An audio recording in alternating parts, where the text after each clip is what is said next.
نحمده ونصلي على رسوله الكريم اما بعد فاعوذ بالله من الشيطان الرجيم بسم الله الرحمن الرحيم اللهم رب زدني علما وارزقني فهما یا فتاح رب یسیر ولا تعسر وتمم بالخیر۔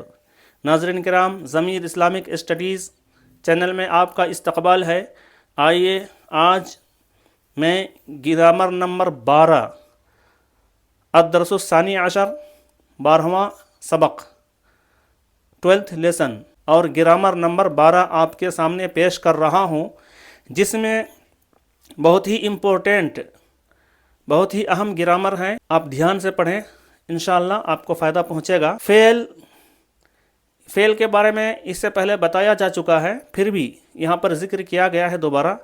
فعل ورب کو کہتے ہیں، ماضی، پاسٹ ٹینس، متعدی، ٹرانسٹیو۔ اس سے پہلے آپ نے انٹرانسٹیو پڑھا تھا، یہاں پر اس کا دوسرا پارٹ ٹرانسٹیو کا ذکر ہوا ہے۔ اور مثبت پوزیٹیو سینٹینس کو مثبت کہتے ہیں، منفی نگیٹیو سینٹینس کو منفی کہتے ہیں۔ آئیے ہر ایک کی تعریف یعنی ڈیفینیشن جانتے ہیں۔ فعل ورب، اس کا ڈیفینیشن یعنی تعریف: فعل وہ ہے جس میں کسی کام کا ہونا یا کرنا پایا جائے، جیسے اکلا زیدن، زید نے کھایا، اس میں زید کا کھانا کھانا معلوم ہوا۔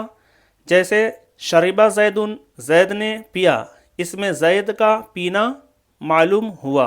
فعل ماضی پاسٹ ٹینس وہ ہے جس میں گزرا ہوا زمانہ پایا جائے، جیسے شریبا، اس نے پیا، تو اس میں گزرا ہوا زمانے میں اس نے پیا ہے، تو گزرا ہوا زمانہ پایا جاتا ہے۔ فعل متعدی یعنی ٹرانسٹیو ورب، یہ اس سبق کا سب سے امپورٹنٹ گرامر ہے، سب سے اہم ہے۔ اس کی تعریف ڈیفینیشن: وہ ہے جس میں صرف فعل اور فاعل سے مطلب پورا نہ ہو، یعنی ورب اور سبجیکٹ سے مطلب پورا ظاہر نہ ہو، بلکہ مفعول یعنی آبجیکٹ کی ضرورت ہو۔ جیسے کتبہ زیدن، زید نے لکھا، مگر سوال باقی ہے کہ کیا لکھا، اس وجہ سے مطلب پورا نہ ہوا۔ اگر اس کے ساتھ لکھا جائے کہ کتبہ زیدن رسالتن، زید نے خط لکھا، تو کوئی سوال باقی نہ رہا۔ اب دیکھتے ہیں مثبت کیا چیز ہوتی ہے۔ مثبت، اس کو پوزیٹیو کہتے ہیں۔ اس کی تعریف ہے یعنی ڈیفینیشن: وہ ہے جس میں کسی کام کے کرنے یا ہونے کا ذکر کیا گیا ہو، جیسے شربا زیدن ماءً، زید نے پانی پیا، زید نے کھانا کھایا، وغیرہ وغیرہ۔ اور فعل منفی یعنی منفی نگیٹیو، جس کو نگیٹیو کہتے ہیں، نگیٹیو سینٹینس وہ ہے جس میں کسی کام کے نہ کرنے یا نہ ہونے کا ذکر کیا گیا ہو، جیسے ما شربا زیدن ماءً، یعنی زید نے پانی نہیں پیا، تو اس میں نہیں پینے، نہیں کھانے یا کسی کام کے نہ کرنے کے بارے میں معلومات ہوتی ہے، اسی لیے اس کو نگیٹیو کہا جاتا ہے۔ جملہ فعلیہ وربل سینٹینس اس جملے کو کہتے ہیں جس کی ابتدا فعل سے ہو۔ یہ فعل فاعل اور مفعول سے بنتا ہے۔ فعل یعنی ورب، فاعل یعنی سبجیکٹ، مفعول یعنی آبجیکٹ۔ اور یہ سب سے اہم بات ہے کہ فاعل یعنی سبجیکٹ ہمیشہ مرفوع یعنی پیش ہوتا ہے۔ اگر اس میں الف لام ہو تو ایک ہی پیش ہوگا، اگر الف لام نہ ہو تو دو پیش ہوگا۔ جیسے کہ اکل الولد، تو الف لام آ گیا ولدوں میں تو ایک ہی پیش ہوگا۔ اور اسی طرح اکلا زیدن، تو زید میں الف لام نہیں ہے تو دو پیش آیا۔ اور مفعول یعنی آبجیکٹ ہمیشہ منصوب یعنی زبر ہوتا ہے، جیسے کہ اکلا زیدن خبزن، تو خبزن جو ہے آبجیکٹ ہے تو منصوب ہے۔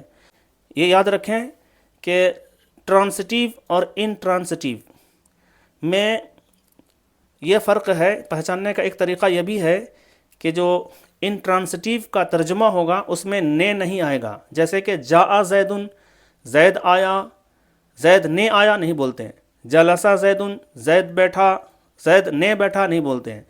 اور جو ٹرانسٹیو ہے یعنی متعدی، اس میں نے کا لفظ استعمال ہوتا ہے، جیسے کہ کتبہ زیدن زید نے لکھا، شربہ زیدن زید نے پیا۔ تو جس کے ترجمہ میں نے آ جائے وہ متعدی ہے یعنی ٹرانسٹیو ورب ہے، اور جس کے ترجمہ میں نے نہ آئے وہ انٹرانسٹیو ہے یعنی فعل لازم ہے۔